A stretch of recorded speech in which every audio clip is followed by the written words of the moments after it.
On our 7th wedding anniversary, my husband held the hand of our nanny's daughter and told me she was pregnant. The child was his. His face showed some guilt, but not much. Let's get divorced. Chloe is pregnant. She just graduated from college, her beautiful life has only just begun. I can't let people gossip behind her back. I have to give her the status she deserves. I slapped the girl and angrily asked, why? There are so many men in this world. The girl's face flushed red, but her voice remained unflinching. Stella, your family has supported me for many years, and I'm grateful. But love is selfish, I can't give up my own love just out of gratitude to you. What's more, after all these years of marriage to Brian, you still couldn't bear him a child. Such a vast family fortune can't possibly go without an heir. I let out a cold laugh. Since she's so fond of picking through trash, I'll naturally give them my blessing. But as for this family fortune, I'm afraid the child in her womb isn't quite qualified to inherit it. Brian asked me for a divorce just as I brought out the final dish from the kitchen. Today was our 7th wedding anniversary. I had planned for a sweet evening alone with him, even uncorking a bottle of wine I'd been saving for years. Unexpectedly, Chloe arrived during dinner, carrying a cake and saying she came to celebrate our anniversary. I was surprised but still warmly welcomed her. Just as I set the last plate on the table, Brian, sitting across from me, spoke in a low voice, "Stop fussing and sit down. There's something I need to tell you." His expression was dead serious. Chloe sat pressed close to Brian's side, her lips pink and slightly swollen, cheeks flushed, her hands fidgeting with the porcelain spoon in front of her. The atmosphere felt strange. It seemed something had happened between them while I was busy in the kitchen. I grabbed a kitchen towel to wipe my hands, untied my apron, and joked, "Why so serious? It's like you're about to have a heart-to-heart with me." A flicker of unease crossed Brian's face, but his tone remained as calm as ever. "Here's the thing." He cleared his throat, as if struggling to find the right words. After a long pause, he finally continued, "Stella, let's get a divorce." I froze for a moment. Then instinctively replied, "What are you talking about? We have company here, aren't you afraid of being laughed at?" I felt somewhat annoyed that he would joke around like this without considering the situation. My reaction made Brian's expression turn awkward. He glanced sideways at Chloe, who was standing beside him looking extremely nervous, cleared his throat softly, then said to me slowly, "I know bringing up divorce now must be very sudden for you. I've been struggling painfully with this for a long time, but I don't want to hide it any longer." Then he took a deep breath and confessed to me, "Chloe and I are together now." My mind was struck by a thunderbolt. "You and who?" My voice rose sharply in shock. Chloe was the daughter of our former housekeeper. Her mother had worked as our maid for over a decade, earning money to treat her bedridden husband. As a child, Chloe was always dirty and scrawny. My parents pitied her and started funding her education from elementary school. Until a few years ago, when my father's factory went bankrupt, her mother left our household. At that time Chloe was a freshman in college. After my father's factory collapsed and left us with substantial debt, I continued supporting her through graduation. In my memory, Chloe was a well-behaved little girl about 6 or 7 years younger than me. She always appeared delicate and fragile. I never imagined she'd have any connection with Brian. I stared at the two of them in disbelief. Brian, however, seemed to have made up his mind. He outright grabbed Chloe's hand beside him, their fingers interlocking tightly. He said to me, "Chloe was confirmed pregnant last week, the child is mine." Perhaps the information was too overwhelming, I momentarily couldn't figure out how to react. Brian couldn't quite meet my eyes as he continued, "I know this is cruel to you, but I can't let our child be born with the stigma of illegitimacy. We've been married for 7 years, and you haven't conceived a single child. My mother pressures me daily, and the stress has become unbearable. Besides, Chloe is only 23, 7 years younger than me. She gave up a bright future to be with a married man like me. I can't betray her trust or let people gossip behind her back. I'm begging you to let go and allow Chloe and me to be together." I'll compensate you as much as possible during the property division when we divorce. His words pierced my heart like a sharp sword. All these years of marriage we'd been using contraception because we were still in the career-building phase. Then my father's factory encountered a crisis and went bankrupt. One thing after another kept happening. That's why it got delayed, and he was fully aware of the whole process. Tonight, I had planned to take the chance to discuss having a baby with him. But who would have thought he'd give me such a surprise first? It turns out, when someone is utterly speechless and furious, they actually end up laughing. Really? So how much of the property are you planning to give me then? The family business was built through our joint efforts. I wore a smile on my face, but my nails were already digging deeply into my palms. Brian was about to speak. Chloe abruptly tugged at his sleeve to interrupt him. She was terrified he might impulsively say something about dividing too much property with me. With a tearful voice, she said, "Brian, why didn't you discuss it with me first before suddenly confessing everything to Stella? You've made me look like some despicable homewrecker who interfered in your marriage." I was infuriated to the point of laughter again. I couldn't help but wonder how she defined her own identity in this situation. Does she also think the one who isn't loved is the other woman? It seems all the years we spent supporting her education really went to waste. Chloe stood up from her chair, walked over to me, and knelt down with a thud. "Stella, I'm sorry. I know no matter how I explain, you won't forgive me. It's my fault. Blame me if you must, I couldn't help falling in love with Brian. He has nothing to do with this." She sobbed, tears streaming from her eyes, red and puffy like a frightened little rabbit.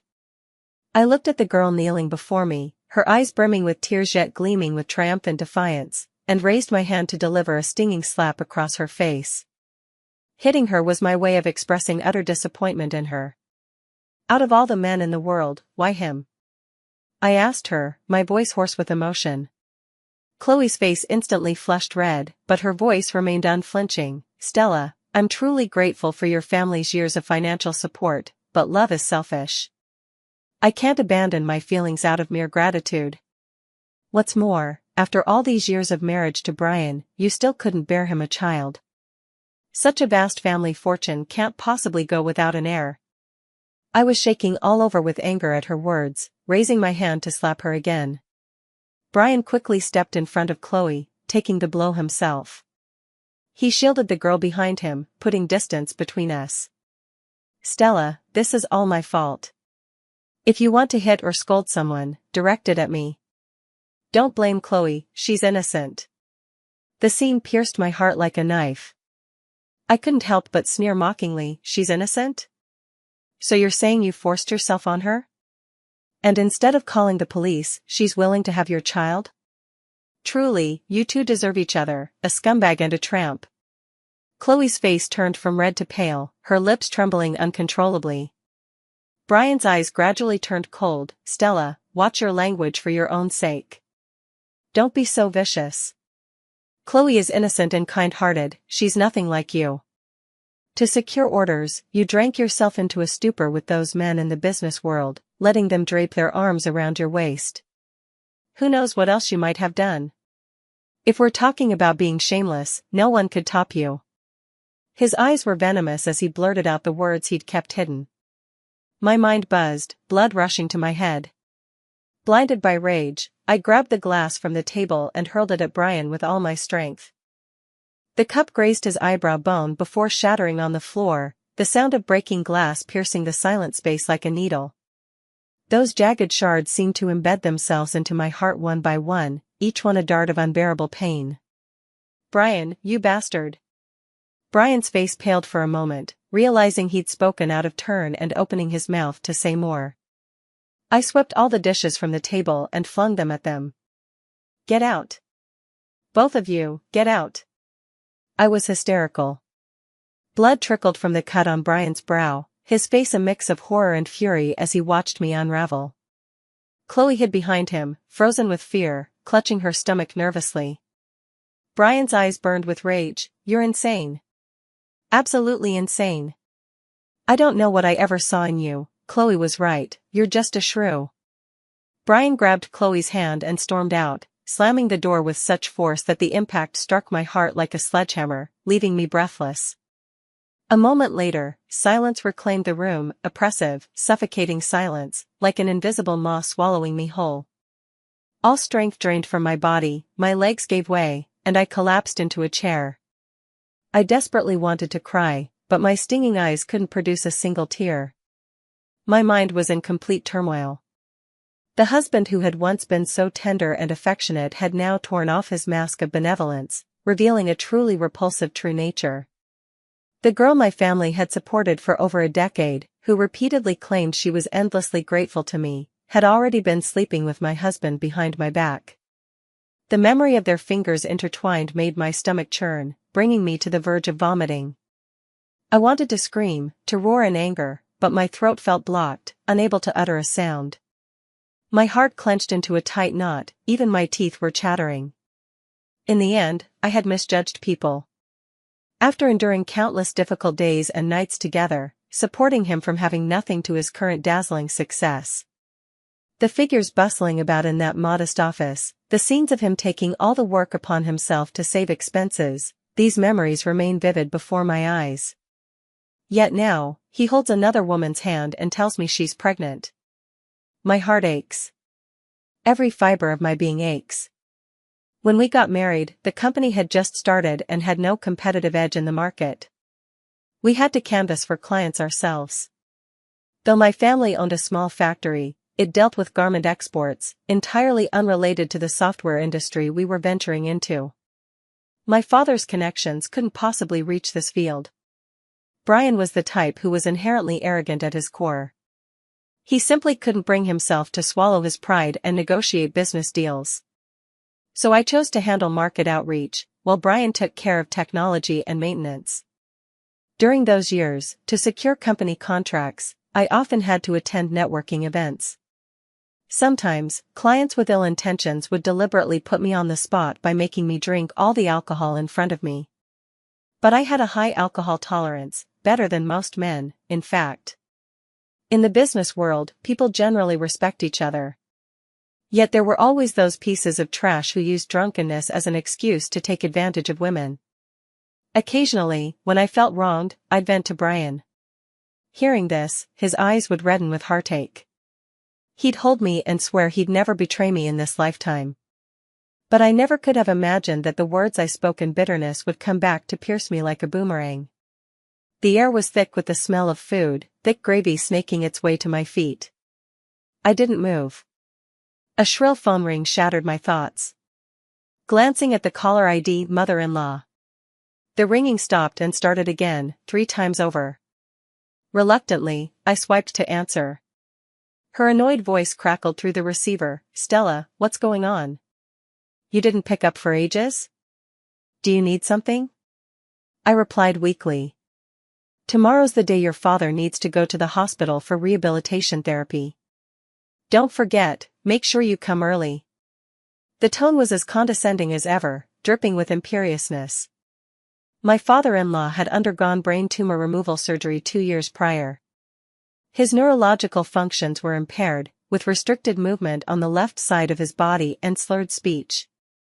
Now he requires weekly hospital visits for rehabilitation therapy. Except for the first few times when Brian accompanied his father to the hospital, I was the one who took care of everything for the next 2 years. My mother-in-law only knew how to drink and have fun. We hired several caregivers, but she was so demanding that they all quit after a short while. In the end, I had no choice but to take care of him myself, shuttling him back and forth.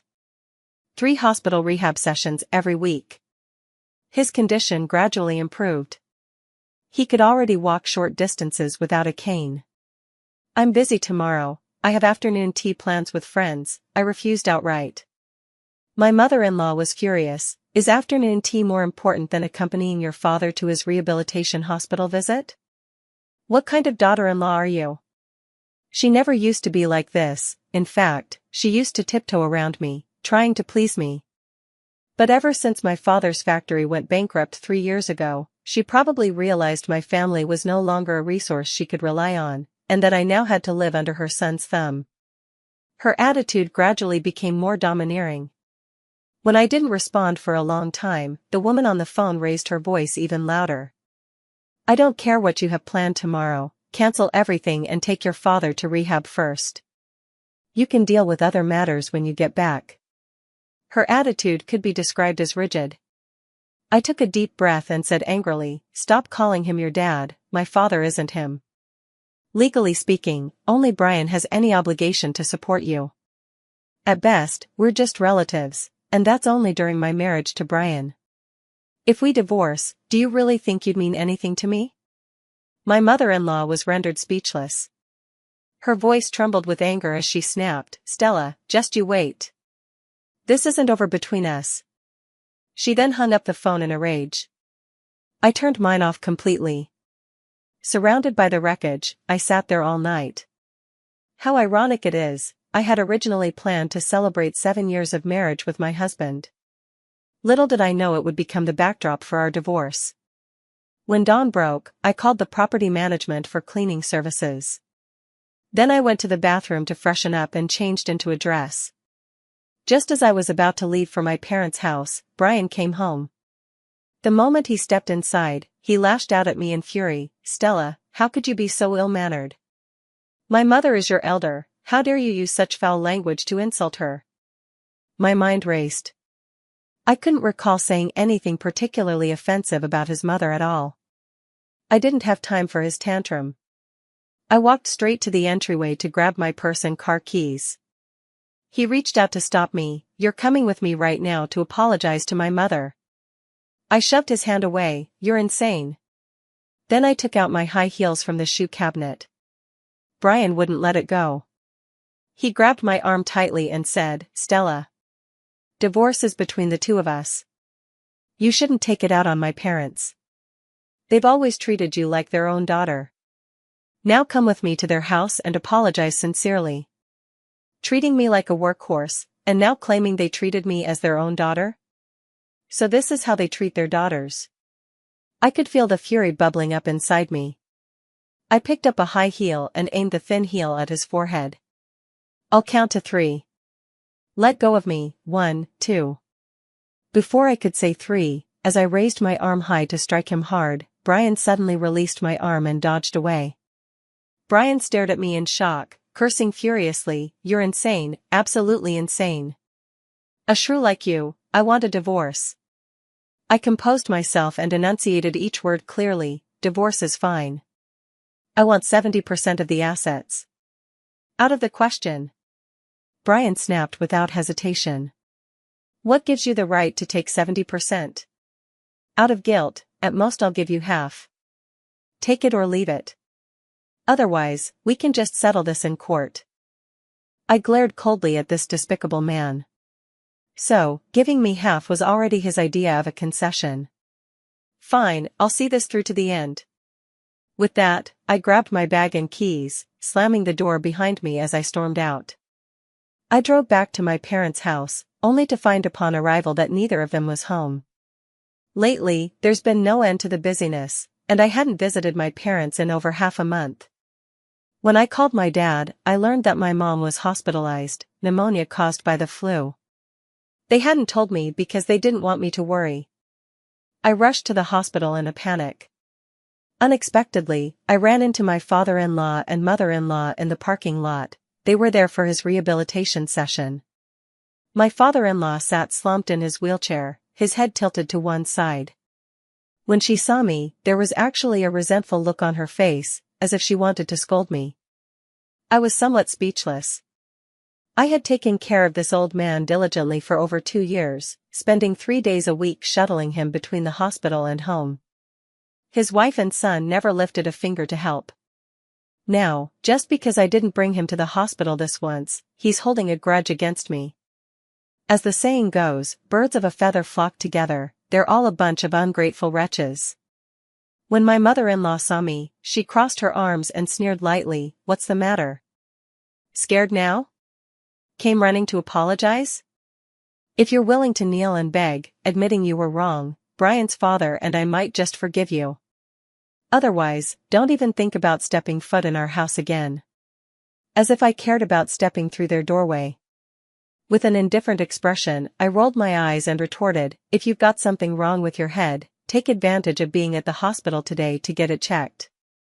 Don't make a fool of yourself here." Without turning back, I walked toward the hospital elevators. My mother-in-law completely lost it. Her loud cursing followed behind me. Within minutes, Brian called. I immediately blocked his number. No need to guess, his mother must have gone running to tattle again. I wasn't in the mood to listen to his nagging.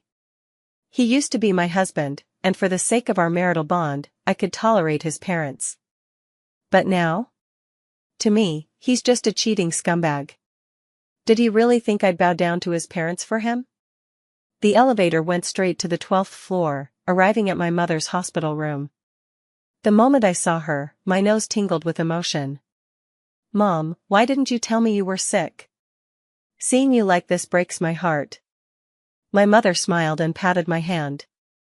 "What's the point of telling you besides making you worry more? The medical care here is excellent, and my pneumonia wasn't serious, just a few days of injections and I was fine." Tears welled up uncontrollably in my eyes. How could it not be serious? She had clearly lost a significant amount of weight and looked utterly exhausted, while my father appeared unshaven and disheveled. This was definitely no ordinary case of pneumonia. Under the pretense of needing to buy something downstairs at the hospital, I left the ward and went straight to the doctor's office. Only after speaking with the doctor did I learn that my mother had been hospitalized due to an irregularly shaped, large polyp detected in her lungs. The polyp was surgically removed, and tissue examination confirmed early-stage lung cancer. The doctor told me not to worry too much, as follow-up treatments had already been scheduled. He advised her to maintain a positive mindset and proper nutrition to aid in the subsequent treatment. After leaving the doctor's office, I crouched in the stairwell and cried for a long time. As a daughter, I hadn't even known my mother was ill. When she underwent surgery and was hospitalized, only my father was by her side. Yet in that household, I've been acting like a caregiver for Brian's father. 7 years of marriage, what exactly have I gained? I wiped my tears and returned to the hospital room, pretending nothing was wrong. For the next few days, I stayed at the hospital. My mother urged me several times to go home soon, saying my father's care was enough. I understood what she meant. Since I was married, she was worried Brian might feel unhappy if I stayed away from home every day. At that moment, I wasn't ready to tell my parents about my impending divorce. I simply said everything at home was taken care of and didn't require my attention, and my current task was to focus on her recovery. But what I never expected was Brian actually showing up at my mother's hospital room with Chloe. I had no idea how they managed to find out her room number. When the two of them walked in hand, I froze, and my mother was even more stunned. Brian frantically tried to pull his hand back, but Chloe clung to him with both hands like a vice. I hissed at Brian through gritted teeth, pushing them toward the exit. "Whatever you have to say, we'll discuss it at home. Don't disturb my mother in the hospital." Chloe looked at me defiantly. "Divorce isn't some shameful secret. Why must we go home to talk? I'm unmarried and not afraid, what are you so scared of?" She deliberately raised her voice. I lowered mine again in furious warning. "Brian, get your woman out of here now. Or I'm calling the police." Chloe persisted relentlessly. "I only came to ask you one thing. What gives you the right to take 70% of Brian's marital assets? The company is all managed by Brian. You're just a housewife, everything you eat and wear is earned by Brian. What right do you have to demand so much of the assets? You're just taking advantage of his kindness. Let me tell you, as long as I'm here, I won't let you get your way." She looked furious and full of righteous indignation, like a wronged wife confronting the mistress who had stolen her husband's affection. The hospital room echoed with my mother's excited voice. "Stella, are you going to divorce Brian?" I whispered pleadingly. "Brian, Chloe, my mom just had surgery and can't handle any stress. Can we talk outside?" At that moment, my father strode out of the hospital room. His cold eyes took in the three of us tangled together, instantly understanding everything. His sharp gaze swept toward Chloe. She instinctively shrank back, quickly releasing her grip on my clothes. My father's eyes filled with disappointment and heartbreak. After all, Chloe had been financially supported by our family for over a decade, and now she had become the third party destroying my marriage. My father's voice was icy. Is this how your parents taught you to behave? Ungrateful and shameless. Chloe's body trembled slightly. Meeting my father's gaze, she instantly flushed with shame. She muttered defensively, "Uncle, feelings can't be forced. Brian and I are genuinely in love, I haven't done anything wrong. As for the money you previously gave me, I can pay it all back to you eventually." My father snorted coldly twice but didn't bother responding to her. Instead, he turned to look at me. "What do you plan to do?" His voice was cold, but his eyes were full of heartache. I let out a bitter laugh. The woman he's been seeing outside our marriage is already pregnant and came to confront me. What else could I do but divorce? My father then asked, "How are you planning to divide the assets?" I said, "I intend to take 70% of the marital property." My father nodded. "That's perfectly reasonable. The startup capital for that company came from me in the first place. Giving him 30% is practically charity." Chloe cried out again, "How dare you? That's Brian's company. What right do you have to take 70%? My father shot her another sharp glare. She reluctantly fell silent but continued muttering under her breath. My dad raised his hand and slapped her hard across the face. "You're worse than an animal. This slap is on behalf of your mother, since she doesn't know how to discipline her daughter, I'll do it for her." Chloe froze in terror. Brian immediately stepped forward and pulled Chloe behind him. "Dad, let's talk this out properly. What kind of behavior is hitting someone?" Though his words sounded accusatory, his voice was as faint as a mosquito's buzz. He still harbored some fear and respect toward my father. There was a time when he groveled and fawned over my dad just to marry me. Later, after we got married, my father invested $3 million as seed money for our company. Back then, he was practically ready to kneel and kowtow to my dad in gratitude. My father's voice carried an unshakable authority. "Brian, for the sake of the marriage you once shared with my daughter, I don't want this to get ugly. Take 30% of the assets and leave. Otherwise, even if it means spending every last penny I have left, I'll make sure you never know peace. You know I keep my word. I'd rather drag us both down than let you trample over my daughter." My eyes grew hot as tears welled up. Brian's face turned ashen, but he finally gritted his teeth and nodded. He understood perfectly well what my father's words implied. My father continued, "I want the divorce papers by tomorrow at the latest. If you dare play any tricks with the agreement, you'll regret it." After a pause, he added, "Oh, and Chloe mentioned repaying all the financial support I'd provided over the years. I'll prepare a detailed statement for her tomorrow. Fortunately, I've kept thorough records of those transactions." Chloe swayed slightly, nearly losing her balance. Brian caught her just in time, preventing her from falling. A month later, Brian and I finalized our divorce. Following the terms of our divorce agreement, we divided our assets. Brian wanted the company. He proposed trading all his remaining assets for my shares. I agreed without hesitation. All I wanted was my rightful 70%. He scrambled to gather funds, even borrowing over $10 million, before finally transferring my share to me. It had already been over 3 months since our divorce. Brian temporarily rented an apartment, waiting for his company's profits to turn around. With the money I received from the divorce settlement, I used part of it to buy a new villa. I had thought that after divorcing Brian, I would go through a painful transition period. But there were simply too many things happening. I didn't even have time to grieve. I took my parents on a trip for a while, and after returning, I busied myself decorating the villa and tending to flowers and plants. Every day felt packed with endless tasks. Time flies, and before I knew it, more than half a year had passed. Chloe gave birth to a pair of twins, a boy and a girl. I didn't deliberately inquire about it, but Brian threw a lavish banquet. He even hosted a 2-day celebration in the square at the entrance of their residential complex, hiring live bands and influencers to liven up the event. Nearly half the city knew about it. But the news didn't stir a ripple in my heart, because I was busy preparing to start my own company. After discussing with my father, I decided to return to his old profession, opening a thermal underwear factory, with a sideline in yoga wear. This way, we'd have products to sell year-round. This time we're focusing on the domestic market. Dad has decades of experience in factory management and garment production. I've hired him as my production consultant. We also recruited 2 talented young designers from the industry with competitive salaries to build our sales team. They're respectively responsible for e-commerce and offline sales. The offline sales team mainly focuses on market outreach and partnerships with supermarkets.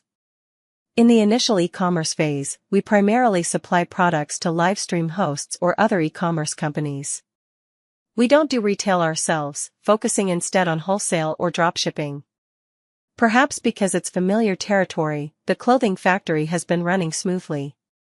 Although it's not like Brian's previous software company where each deal could be worth hundreds of thousands or even millions, clothing is one of life's basic necessities: food, clothing, shelter, and transportation. As long as operations go well, it promises steady, long-term returns. Another winter has arrived. Our thermal underwear suddenly saw a sharp increase in sales thanks to endorsements from multiple influencers. Our online store kept receiving new orders, and we had to triple our workforce.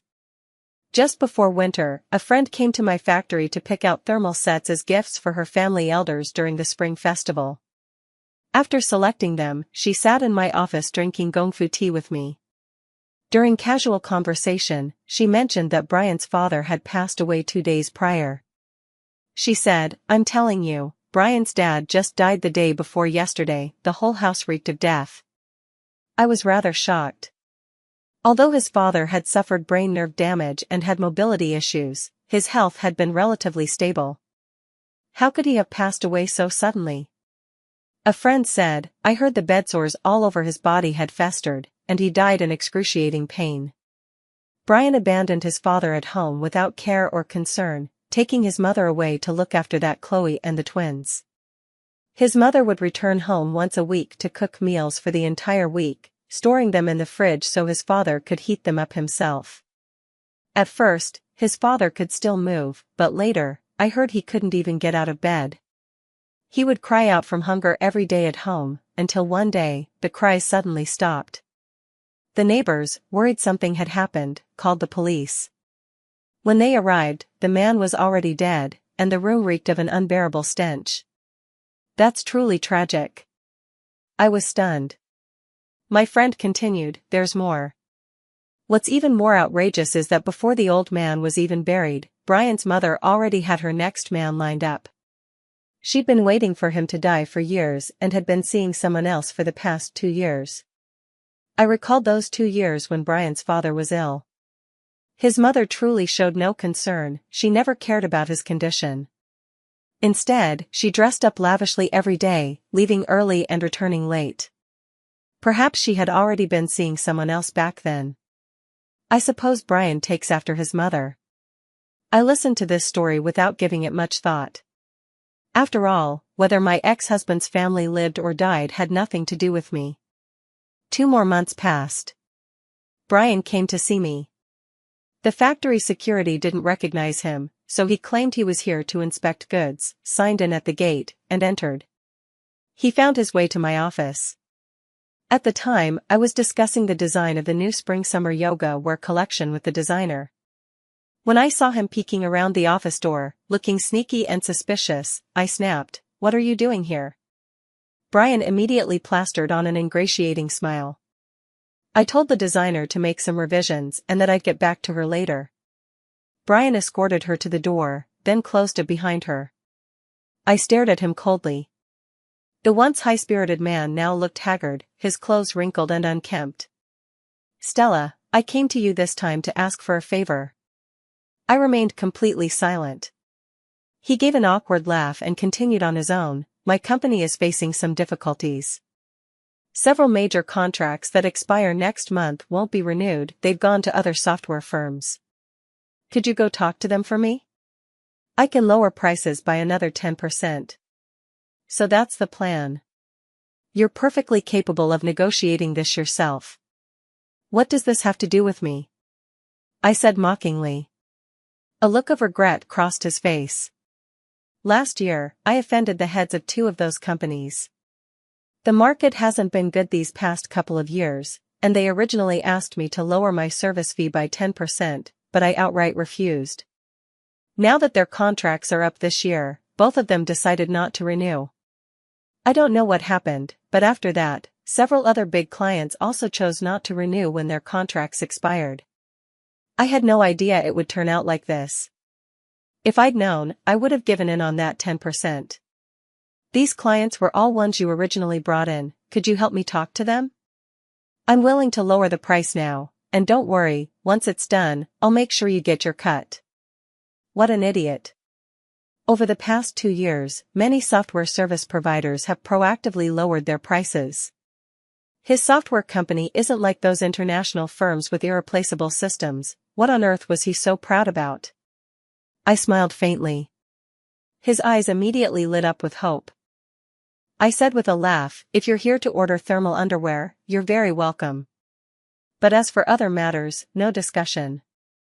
Those things you mentioned have nothing to do with me, and I don't understand how you even have the nerve to come see me. Remembering the insults he once hurled at me, I reminded him, after all, you were the one who said that people who seek business deals like this are low class. Why would I rush to do something like that? Brian looked like he was about to cry. But I had no patience for his melodramatic performance, so I called security and had him thrown out.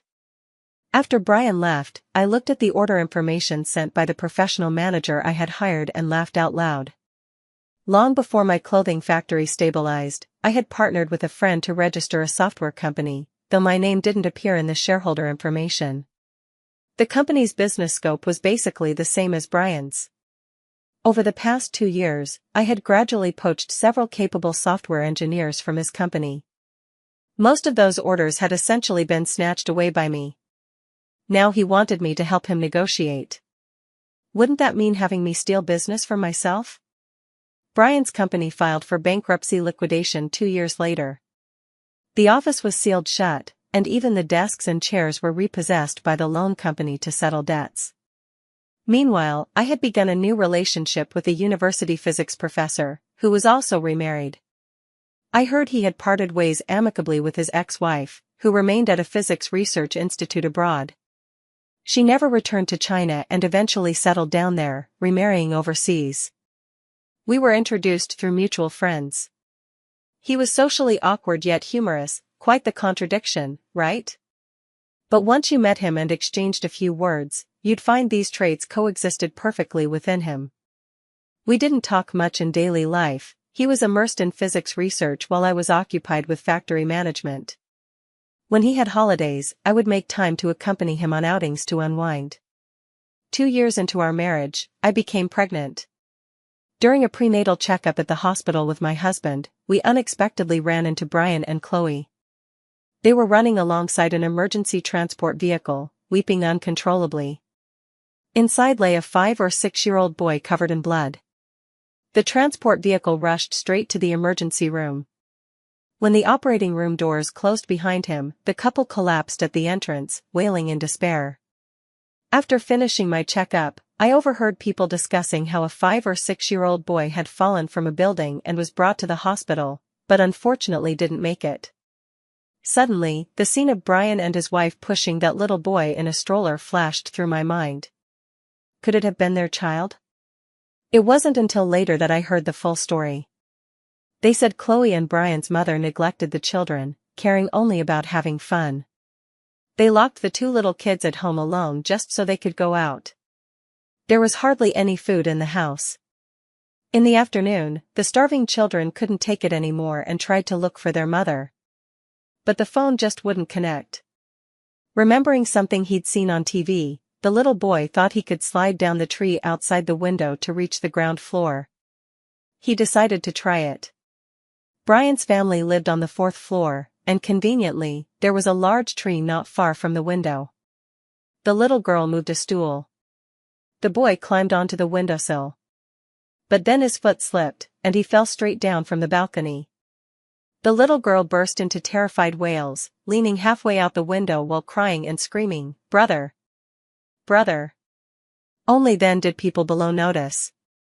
A neighbor called the police, who forced the door open. Everyone then discovered the little boy had fallen into the greenbelt behind the building. So I immediately called for an ambulance and also notified Brian and his wife. After hearing this, I was so shocked I couldn't speak for a long time. A living life had been destroyed just like that by their family. I remembered the glory when the 2 children were born. The current outcome makes one sigh with sorrow. Later, Brian and Chloe divorced, with custody of their daughter going to Brian. Since her son's death, Chloe had fallen into a state of half-madness. She would constantly look for her son. Brian's mother was directly driven out of the house by him. She was never allowed to return. So she went to find her old flame. But when the man's children found out, they firmly opposed their relationship.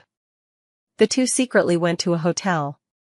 They were caught red-handed by the old man's daughter, and Brian's mother's clothes were thrown out of the hotel window. In the end, the hotel staff found some clothes left behind by other guests in a room for her to wear, so she could walk home. After this incident, it was said that she left. As for where she went, no one knew. About 2 years later, I happened to see Brian once on the street.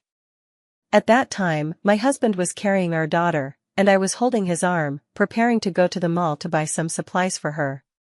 We came face to face with Brian. His mouth opened slightly as if he wanted to greet me. But I continued talking to my husband, occasionally playing with our daughter. I didn't even glance at him. There seemed to be a muffled sob behind me. But I couldn't hear it clearly because it was drowned out by my daughter's infectious giggles. I wouldn't look back. Because my happy life is ahead of me.